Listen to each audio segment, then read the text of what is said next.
اس حدیث میں سورج کے طلوع اور غروب کا سبب زمین کی حرکت کی بجائے سورج کی حرکت کو قرار دیا گیا ہے، اس کی کیا وجہ ہے؟ وہ زمانہ ایسا تھا کہ اس میں لوگ زمین کی حرکت کو نہیں جانتے تھے۔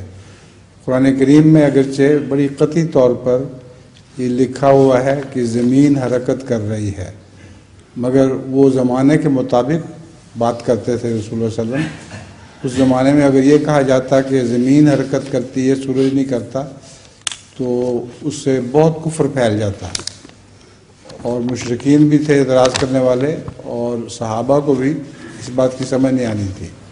اس لیے آن حضرت صلی اللہ علیہ وآلہ وسلم ہر شخص کے عقل و فہم کے مطابق کلام کیا کرتے تھے، ایسی بات کی جو ان کو سمجھ آ سکتی تھی۔